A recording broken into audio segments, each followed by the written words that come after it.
बधाई हो, दिल्ली को ऐसी सीएम मिली है जिसको परखने में और समझने में दुनिया की सबसे बड़ी पार्टी भारतीय जनता पार्टी ने इतना समय लगा दिया और दिल्ली वासियों के लिए एक ऐसी सीएम ढूंढ के निकाली, रेखा गुप्ता, जिनका बायोडाटा आपको उठा के दिखाऊंगा तो आप भी हैरान हो जाएंगे और आप भी सोचने समझने पे मजबूर हो जाएंगे।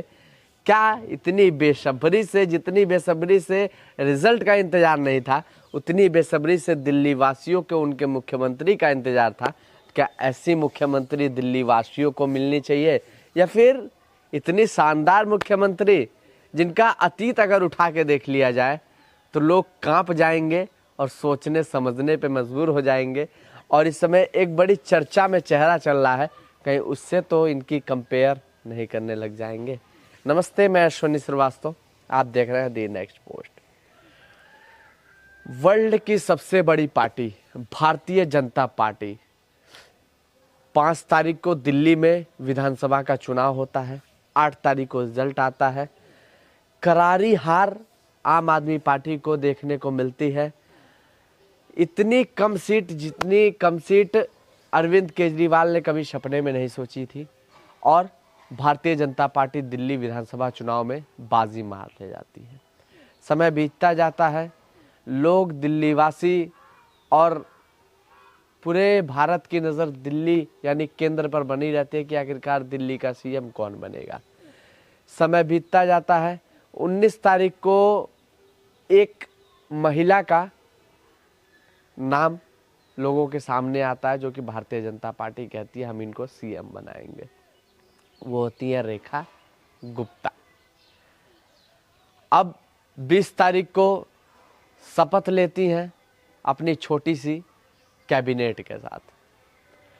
हालांकि शपथ लेते ही इनकी जो पुराने कुछ 2015, 2016, 2018, 2019 की कुछ ट्वीट निकाल के लोग पोस्ट करने लगते हैं और सवाल करने लगते हैं। मैं भी महिला का बहुत सम्मान करता हूं और मैं कह रहा हूं, ऐसा मुझे भी लगता है और लोगों को भी जरा सा समझना चाहिए, सोचना चाहिए।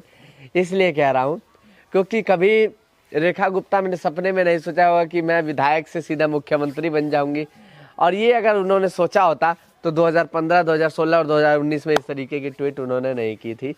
हालांकि उनका सम्मान करता हूं और हर एक महिला का सम्मान करता हूं, और जो भारतीय जनता पार्टी है वर्ल्ड की सबसे बड़ी पार्टी, वो भी महिलाओं का बहुत सम्मान करती है, बोलती है। लेकिन उनकी जो नई नवेली मुख्यमंत्री जो दिल्ली की है वो इतनी अच्छी, सम्मानित है। कुछ आपके सामने मैं चीज़ें दिखाऊंगा आपके सामने, ये मोबाइल स्क्रीन पे चल रहा होगा। क्या लिखती है रेखा गुप्ता, जो कि 14/3/2019 में, जब ये शायद समय पार्षद थी, तब के ट्वीट है। अरविंद केजरीवाल को टैग करके लिखती है, दिल्ली तेरे बाप की नहीं है जो तू यहाँ मुख्यमंत्री बन कर बकवास कर रहा है। दिल्ली जनता की है और जनता ही तुझे तेरी माँ के डैश में वापस भिजवाएगी। इस तरीके की ये भाषा है। और देखिए क्या लिखती है रेखा गुप्ता, जो 2015 में लिखती है, नवाज, मोदी जी दिल्ली जाते समय लाहौर में प्लेन उतार लेना। मोदी, क्यों बे? नवाज, जन्मदिन है, आप आओगे तो दोस्त पे रौब जमाएंगे। ऐसी मोदी जी की कब भाषा हो गई, क्यों बे, क्या बे, ये कब भाषा हो गई मोदी जी की। और एक जरा सा बड़ी रोचक है, इन्होंने जो ट्वीट किया था, इन्होंने ट्वीट किया 2019 में। आपके मोबाइल स्क्रीन पर एक छोटी सी क्लिप चल रही होगी, उसमें क्या लिखा हुआ है जरा सा शुरू से देखिए। उसमें ये लिखा है कि रावण ने शूर्पणखा को भेजा था राम को हराने के लिए, उसी तरीके से कंस ने अपनी बहन पूतना को भेजा था कृष्णा को मारने के लिए। वहीं हिरण्यकश्यप ने अपनी बहन होलिका को भेजा था प्रहलाद को मारने के लिए। उसी तरीके से राहुल गांधी ने अपनी बहन प्रियंका को भेजा। अब इस तरीके की बातें लिखती हुई नजर आती हैं रेखा गुप्ता। और भी देखिए, और भी मैं कुछ बता रहा हूं आपसे। ये ऐसा शब्द लिखा है रेखा गुप्ता ने जो मैं पढ़ भी नहीं सकता और चाहूँगा भी नहीं ऐसा शब्द पढ़ना, कि इस तरीके की जो अमर्यादित शब्द है जिसको आदमी सपने में नहीं सोच सकता, वो शब्द यहाँ पे लिखा है।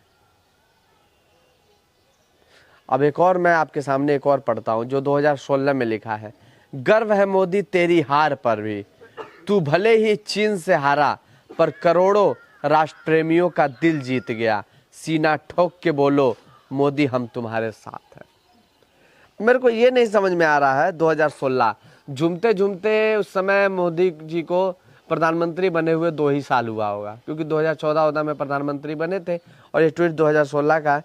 अब मुझे ये नहीं समझ में आ रहा कि पाकिस्तान का नाम तो मोदी जी ले लेते हैं और भी जगह का नाम मोदी जी ले लेते हैं, लेकिन चीन का नाम नहीं लेते मोदी जी। तो आखिरकार मोदी जी हार कैसे गए? यहाँ पे इन्होंने लिखा है तू भले ही चीन से हारा पर करोड़ों राष्ट्र प्रेमियों के दिल जीत गया। अब इस तरीके से भाषा ये कौन सी है? दिल जीत गया, ये वो, ये तो कोई मुख्यमंत्री की। हालांकि फिर मैंने शुरू में एक शब्द बोला था ना कि कभी उस समय रेखा गुप्ता ने सोचा नहीं हो, क्योंकि रेखा गुप्ता पार्षद बनी, उसके बाद इन्होंने एक बार विधायक का चुनाव लड़ा, हार गई, फिर दोबारा विधायक का चुनाव लड़ती हैं और इस बार जीत जाती है। और इस बार किस्मत इतनी तगड़ी इनकी पलट जाती है कि विधायक का चुनाव जीतते जीतते मुख्यमंत्री की कुर्सी पे बैठ जाती है और दिल्ली का ताज, केंद्र का ताज इनके सिर पे आ जाता है। हालांकि बोलने को बहुत कुछ है, और वही पार्टी जो वर्ल्ड की सबसे बड़ी पार्टी है भारतीय जनता पार्टी, जो कि महिलाओं के सम्मान में भारतीय जनता पार्टी मैदान में, उनकी सीएम की ये लाइनें जो जितनी नवाजी जाए उतनी ये लाइनें कम है, जितनी बड़ाई की जाए उनके।